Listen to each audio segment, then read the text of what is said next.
Bismillahirrahmanirrahim. Assalamualaikum warahmatullahi wabarakatuh. Alhamdulillah, alhamdulillahirabbil alamin wa bihi nasta'inu ala umuri dunya waddin. Wassalatu wassalamu ala asrofil anbiya'i wal mursalin wa ala alihi wa sahbihi ajma'in. Amma ba'd. Wa qalahu ta'ala fi kitabihil karim, a'udzu billahi minasyaitonir rajim.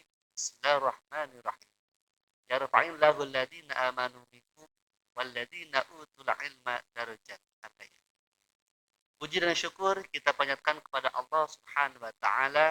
Salawat serta salam semoga tercurah kepada habibana wa nabiyana wa rasulana Muhammad sallallahu alaihi wasallam, kepada keluarganya, kepada sahabatnya, tabi'in tabi'atnya, serta sampailah kepada kita selaku umatnya. Baiklah anakku sekalian, selamat datang di SMK Santana 1 Cibatu Garut.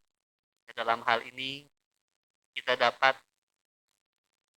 melaksanakan kegiatan masa pengenalan lingkungan sekolah, dan insya Allah dengan Bapak, yaitu Bapak Asep Irawan, akan memberikan materi tentang wawasan Wiyata Mandala.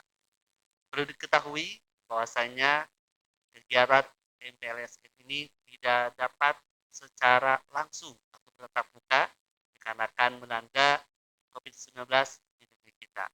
Mudah-mudahan cepat reda dan kita disehatan Allah Subhanahu wa taala. Amin. Baiklah, anak sekalian, Bapak akan berikan wawasan tentang Wiyata Mandala. Wawasan Wiyata Mandala ada merupakan 3 kata, yaitu wawasan, wiyata, dan mandala. Wawasan berarti suatu pandangan atau sikap yang mendalam terhadap suatu hakikat. Wiyata adalah pendidikan, mandala adalah tempat atau lingkungan. Dapat diartikan secara keseluruhan adalah Wiyata Mandala adalah sikap menghargai dan bertanggung jawab terhadap lingkungan sekolah sebagai tempat menuntut ilmu pengetahuan. Baik, ada beberapa unsur yang akan terangkan tentang Wiyata Mandala. Yang pertama adalah unsur Wiyata Mandala. Yang kedua, sekolah dan fungsinya. Yang ketiga, ciri sekolah sebagai masyarakat belajar. Yang keempat, prinsip sekolah. Dan yang kelima, mekanisme dalam pelaksanaan Wiyata Mandala. Yang pertama adalah unsur Wiyata Mandala. Ada 5 unsur yang akan terangkan. Yang pertama adalah sekolah merupakan lingkungan pendidikan. Dapat diartikan sekali lagi, sekolah merupakan lingkungan pendidikan. Yang kedua, kepala sekolah mempunyai wewenang dan tanggung jawab penuh atas penyelenggaraan pendidikan dalam lingkungan sekolah. Yang ketiga, antara guru dan orang tua siswa harus saling bergantian dan kerjasama erat untuk membahas tugas pendidikan, hubungan yang sangat erat. Yang keempat adalah warga sekolah di dalam maupun di luar, sekolah harus menjunjung tinggi martabat dan citra guru. Dan yang terakhir kelima adalah sekolah harus bertumpu pada masyarakat sekitarnya dan mendukung antar warga. Yang kedua, sekolah dan fungsinya. Sekolah merupakan tempat penyelenggaraan PBM atau proses belajar mengajar, menanamkan pengembangan berbagai nilai, ilmu pengetahuan, teknologi dan keterampilan. Sekolah merupakan lembaga pendidikan formal, tempat berlangsungnya PBM atau proses belajar mengajar untuk membina dan mengembangkan. Yang pertama, ilmu pengetahuan dan teknologi. Yang kedua, pandangan hidup atau kepribadian. Yang ketiga, hubungan antara manusia dengan lingkungan atau manusia dengan Tuhannya. Yang keempat adalah kemampuan berkarya. Dilanjut dengan fungsi sekolah. Apa fungsi sekolah?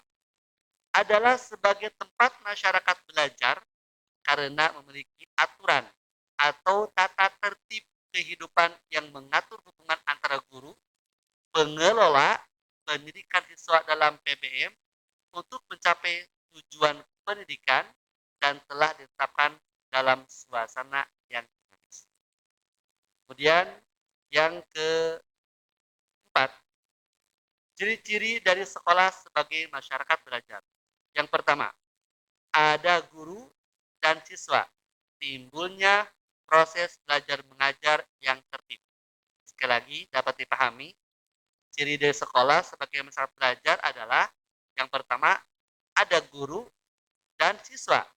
Baru timbulnya proses belajar mengajar yang tertib. Yang kedua, tercapainya masyarakat yang sadar mau belajar dan bekerja keras. Pahami, tercapainya masyarakat yang sadar. Sadar akan menitipkan siswanya atau anaknya pada sekolah ini. Sama di SMK 1 Santana, ya, Cibatu Garut. Dan mau belajar dan bekerja keras untuk mencapai proses belajar mengajar. Tentunya ilmu pengetahuan. Yang ketiga, ciri sekolah sebagai masyarakat belajar adalah terbentuknya manusia Indonesia seutuhnya. Seutuhnya di sana berarti masyarakat Indonesia manusia harus berpendidikan. Kita menjauhkan diri dari kebodohan. Dengan pintar, insya Allah akan berbahagia nantinya. Tentunya akan mendapatkan ilmu yang bermanfaat. Ya. Kemudian, prinsip dari sekolah. Prinsip dari sekolah adalah yang pertama adalah sebagai wadah, lembaga yang memberikan bekal. Yang kedua, sekolah sebagai institusi tempat peserta didik belajar di bawah bimbingan pendidik.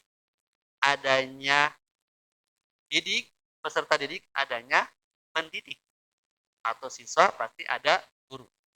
Yang ketiga, sekolah sebagai lembaga dengan pelayanan yang adil atau merata bagi sebagiannya. Yang keempat adalah sekolah sebagai lembaga pengembangan bakat dan minat siswa. Dilanjutkan yang kelima, prinsip sekolah sebagai lembaga pembinaan potensi di luar inteligensi. Yang keenam, sekolah harus memberikan perhatian serius untuk mengembangkan kemampuan emosional dan sosial, kemampuan berkomunikasi dan berinteraksi, kemampuan bekerja sama dalam berkelompok, dan lain-lainnya. Untuk selanjutnya yang ketujuh adalah sekolah sebagai wahana pengembangan sikap dan watak. Yang kedelapan, sekolah sebagai wahana pendewasaan diri dalam dunia yang berubah begitu cepat. Salah satunya kompetensi dasar yang harus dimiliki tiap peserta didik adalah kompetensi dasar belajar secara mandiri. Yang kesembilan adalah sekolah sebagai bagian dari masyarakat belajar, learning sociality. Sekolah bukan hanya sebagai tempat belajar bagi peserta didik, namun juga seharusnya sekolah mampu menjadi pusat pembelajaran bagi masyarakat di lingkungan sekitar. Adapun sekolah tidak diperbolehkan. Sekali lagi, adapun sekolah tidak diperbolehkan dijadikan sebagai tempat. Ini jangan sampai salah kaprah. Yang pertama, sekolah tidak diperbolehkan ajang promosi atau penjualan produk-produk perniagaan yang tidak berhubungan dengan pendidikan. Ya, itu yang pertama. Yang kedua, tidak diperbolehkan sekolah merupakan lingkungan bebas rokok bagi semua pihak.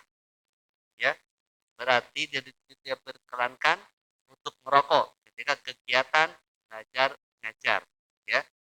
Yang ketiga adalah propaganda politik atau kampanye. Ya, jadi diperbolehkan sekolah sebagai tempat tersebut. Yang keempat adalah penyebaran aliran sesat atau menyebarluaskan aliran agama tertentu yang bertentangan dengan undang-undang. Hati-hati dengan kegiatan tersebut berarti tidak diperbolehkan. Yang kelima, sekolah tidak diperbolehkan syuting film atau sinetron tanpa seizin pemerintah daerah. Ya, tapi untuk berkreativitas tidak ada halangannya. Yang penting positive thinking, ya. Yang terakhir adalah kegiatan-kegiatan yang dapat menimbulkan kerusakan, perpecahan, dan perselisihan, sehingga menjadikan suasana sekolah tidak kondusif. Baiklah anak sekalian, mekanisme dalam pelaksanaan Wiyata Mandala itu tidak hal sepentingnya adalah tahapan adalah preventif, upaya untuk meniadakan peluangan-peluangan yang dapat memungkinkan terjadinya kasus-kasus negatif di sekolah melalui antara lain. Yang pertama, memelihara sekolah dan lingkungannya, ya.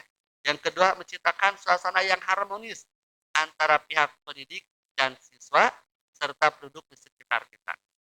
Yang ketiga, membentuk jaringan-jaringan pengawasan kontrol dan razia terhadap kegiatan siswa di lingkungan sekolah. Yang keempat, menghilangkan bentuk-bentuk profesionalisme dalam saat MOS. Yang kelima, meminimalisir keterlibatan kelompok maupun perorangan dalam kegiatan sekolah. Dalam hal ini perlu adanya sekolah yang khususnya di sekolah kita di SMK Santana 1 Cibatu Garut diisi dengan ekstrakurikuler. Berada di luar normalnya siswa digiring untuk mengikuti kegiatan ekstrakurikuler. Apa saja? Yang salah satunya adalah pramuka, ada paskibraka juga. Dalam bidang olahraganya ada futsal, ada voli, ada pencaksilat, dan yang lainnya. Untuk itu meminimalisir untuk kegiatan siswa di luar sekolah. Baiklah anak sekalian, pada kesempatan hari ini dalam kegiatan masa pengenalan lingkungan sekolah, dalam Bapak memberikan wawasan tentang Wiyata Mandala, seyogyanya kita harus memelihara seharmonis mungkin untuk menjaga bersama-sama lingkungan sekolah yang begitu dinamis, yang begitu serasi, yang begitu aman, tertib, tentunya bersih lingkungannya. Mudah-mudahan kalian betah di SMK Santana 1 Cibatu Garut untuk senantiasa mendapatkan ilmu dari para pendidik yang bermanfaat sesuai jurusannya masing-masing. Tapi ingat, paling utama adalah ilmu agama sebagai fondasi hidup kalian. Itu saja pada kesempatan hari ini bersama Bapak Sekda Irawan. Pada kesempatan ini memberikan materi tentang wawasan Wiyata Mandala. Semoga bermanfaat. Ditutup dengan bacaan hamdalah. Alhamdulillahirabbil alamin. Wallahu muwaffiq ila aqwamit thoriq. Wassalamualaikum warahmatullahi wabarakatuh.